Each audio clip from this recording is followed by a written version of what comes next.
Hello，咁多位高年級嘅同學仔啊，唔知你哋每次做詞義辨識題嘅時候，係咪經常都分辨唔到選項之間有啲咩唔同嘅地方，揀嚟揀去都好似揀緊一個錯嘅答案呢？如果你遇到呢個情況嘅話呢，咁你一定要留意翻今日呢一條片啦。大家好，我係謙 Sir，有10年嘅小學中文教學經驗啊，累積幫我過千位小學生呢考出佢哋心儀嘅中學，我會幫助到小朋友可以掌握中文嘅概念，掌握到答題嘅技巧。好啦，咁喺開始今日呢個課堂之前呢，歡迎大家喺下邊嘅資訊欄度下載呢一份詞義辨識2嘅練習，跟住我一齊上堂咯喎。好啦，咁喺開始前呢，我想希望同學仔先抄低謙 Sir 教嘅呢個大技巧啊，好緊要記住嘅。好啦，每次我哋去做詞義辨識題嘅時候呢，要做到3個步驟，分別就係睇語境。第二個就係辨輕重，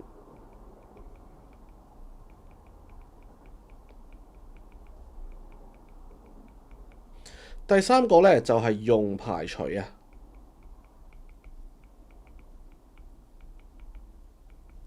咁啊，每次去做題目嘅時候呢，都要用到呢3個步驟啦。咁啊，相對嚟講呢，你就可以比較容易去判斷到個正確答案。就算你揀唔到個你覺得佢係最準確答案都好咧，你都可以做到一樣嘢嘅，就係先攞走排走一啲明顯係錯嘅答案先。好啦，我哋好多時候咧做題目，記住一樣嘢，同學，你冇可能咧所有題目你即刻都可以做到判斷嘅。OK，因為你嘅中文能力未必可以，我哋叫凌駕到個題目個難度啊。不過如果你嗰4個選項入邊，我哋去撞，我哋就有4分1機會答啱。但係我哋排除咗一啲明顯係錯嘅答案之後去撞嘅話咧，你答啱嘅撞對機會咧就變成咗1/2啦。OK，我哋用呢啲方法都可以提高自己答題嘅機會率㗎。所以呢一樣嘢記住要去做到啦。好啦，跟住啦，下一個步驟啦，我哋睇呢一條題目嘅時候啦，這份報告的內容十分乜乜，每一項嘅數據都經過反覆核實，沒有半點嘅錯誤。好啦，我哋可以睇個語境去判斷到一樣嘢嘅。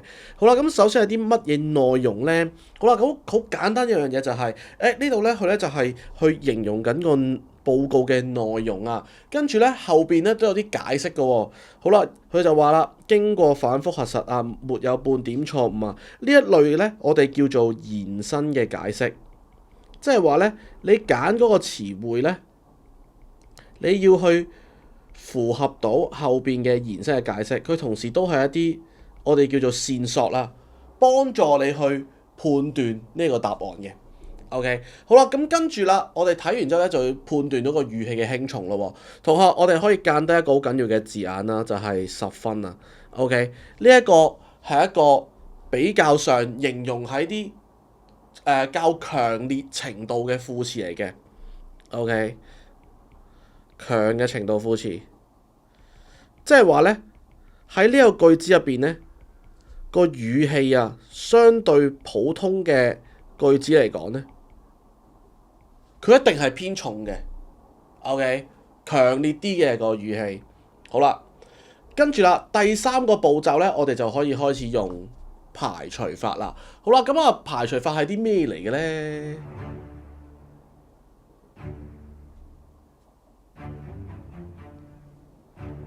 咁啊，當然就係要去攞咗一啲明顯係錯嘅答案啦。同學有冇啲叫做明顯係錯嘅答案呢？係有嘅，例如我哋會攞走啲細字啊。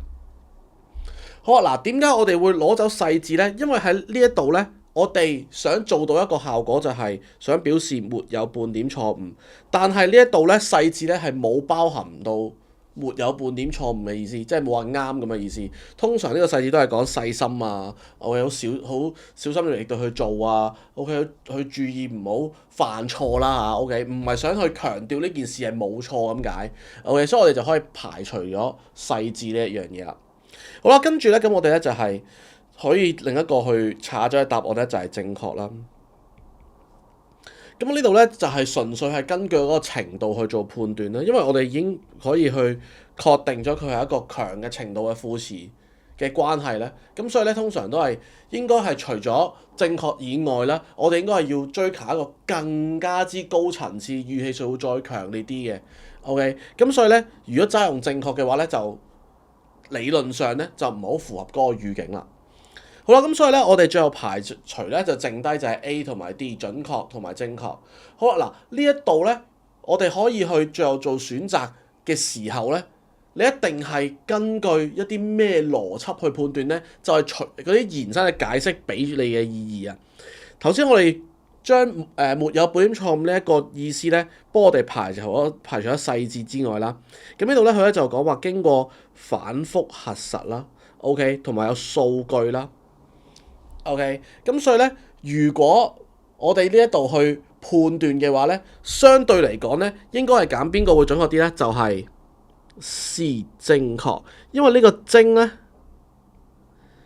係帶有精準咁嘅意思，唔係淨係齋用喺準確度有個精準嘅意思，通常都係放喺一啲數據啊或者一啲數字啊上面嘅。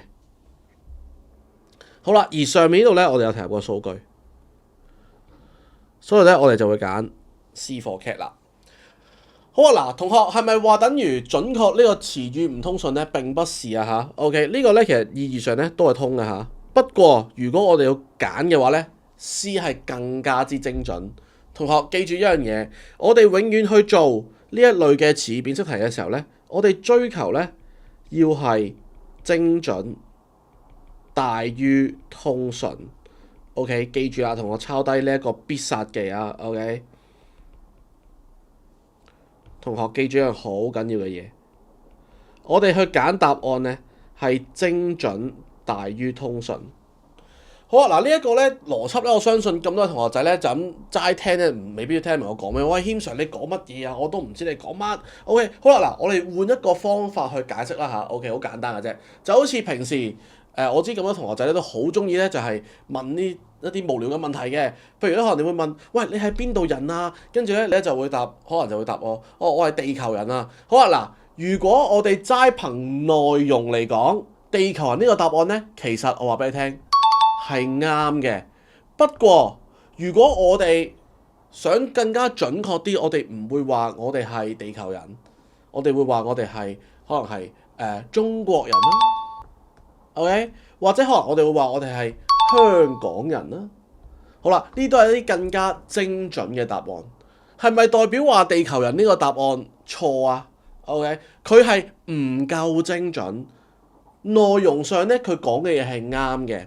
OK， 不過咧，我哋就叫廢話啦，得唔得？好，同學，所以記住呢一點，永遠記住精準大於通順。OK， 記住謙 Sir 舉嘅呢個例子啊嚇。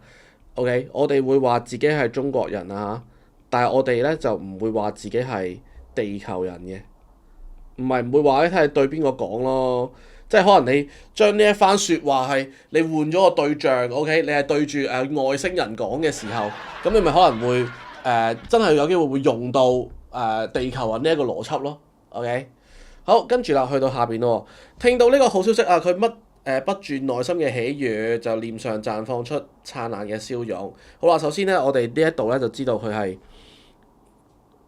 擺一個動詞咧，就講佢乜唔住個內心嘅喜悅啦。跟住後邊個延伸解釋就係臉上綻放出燦爛嘅笑容啊。好啊，嗱，咁喺咩情況底下會有呢一樣嘢咧？咁即係你話乜不住，你係遮蓋唔到啊，撳唔住啊，忍唔到啊咁樣嘅意思啦，係咪？好啦，咁所以咧呢一度咧，我哋咧就將一啲撳唔住咁樣嘅意思嘅詞語咧擺落去就 OK 啦。呢一度當然啦，同樣都要照用翻排除法啦。咁我哋就排除一個明顯係錯嘅答案先。咁邊個係錯嘅答案咧？就係掩飾啦。OK， 點解咧？因為我哋見到佢喜悅啦、燦爛嘅笑容咧，都係好消息啦，都係一啲偏正面嘅。咁而掩飾呢個咧就係偏負面嘅，即係褒義貶義上嗰個意義啊。OK， 佢係偏貶義嘅呢個詞語，咁所以呢度就唔係好符合呢一個講一個比較正向嘅內容啦。OK， 跟住啦，隱藏壓抑案內同樣我哋可以查嘅就係有壓抑啊。OK， 一般嚟講，壓抑都係偏負面嘅情況，即係可能形容緊嗰個情緒啦。好啦，咁所以得翻隱藏同埋案內啦。好啦，咁我哋如果要想有講到撳佢唔住撳佢唔住，阻止唔到佢嗰個意思嘅話咧，呢度咧我哋會揀按耐啊。好啦，因為隱藏咧係我哋想將佢收埋咁嘅意思啦。OK，但係佢個喜悅係收埋唔到，佢唔係話我喺呢一埲牆後邊咁樣笑咁樣。OK，咁我可能呢啲就叫做隱藏嗰個喜悅啦。但係如果我哋想講話佢隱笑嘅話咧，應該係撳住個笑容咧，我哋就會用按耐比較準確啦。好，跟住啦就去到第三題啦喎。好啦，呢一座8年嘅古塔啊，經歷多次地震依然乜乜，可見當時嘅建築技術十分高超。好啊，嗱呢一度咧。首先咧，我哋留意翻佢係想講話經歷咗多次地震，依然都係呢一個狀態啦。跟住咧，佢就講話個建築技術好高超啊，即係意思係代表佢仍然都可以動喺度咁樣嘅意思啦。好啦，咁跟住啦，我哋咧喺呢一度咧下邊嗰啲選項咧，見到乜立物立咧，全部都可以擺到落去動喺度嗰個意義嘅。咁所以咧，我哋要喺邊一度做分辨咧，就係喺前面嗰個字啦。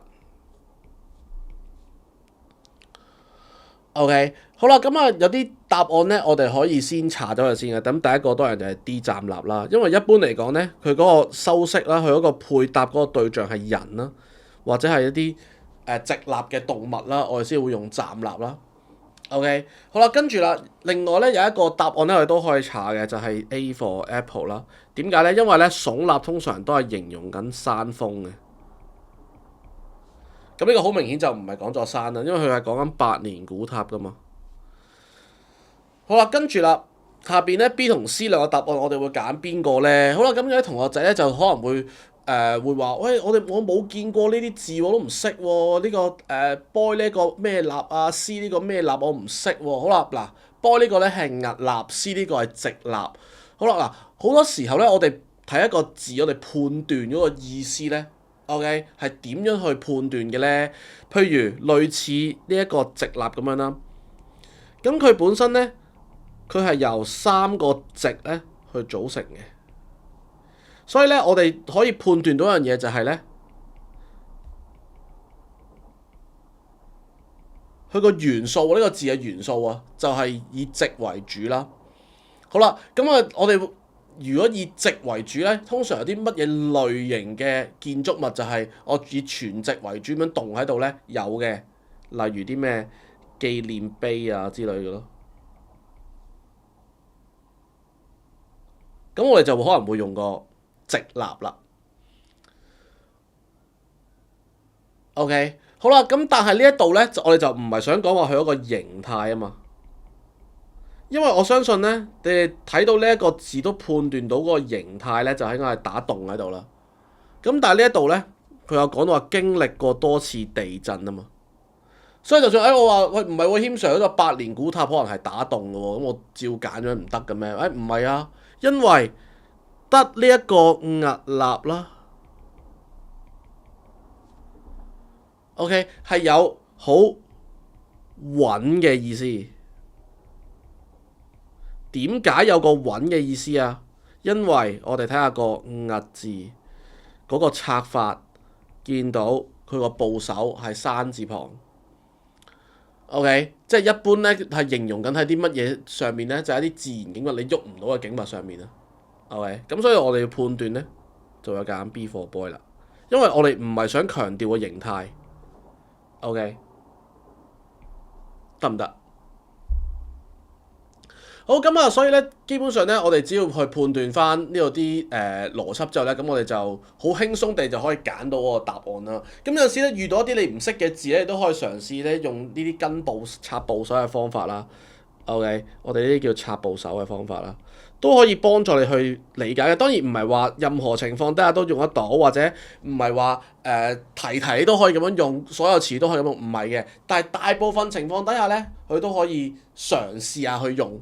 睇下可唔可以幫到你去排除一啲答案咁樣咯，得唔得？好咁啊，咁今次咧呢個課堂咧就完結啦。咁啊，希望大家咧如果有唔明嘅地方咧，都可以記住留言啦，或者係直接 direct message 揾謙 Sir，謙 Sir 都會解答翻咁多嘅問題嘅。好啦，咁今次嘅課堂就完畢啦，我哋下次再見，拜拜。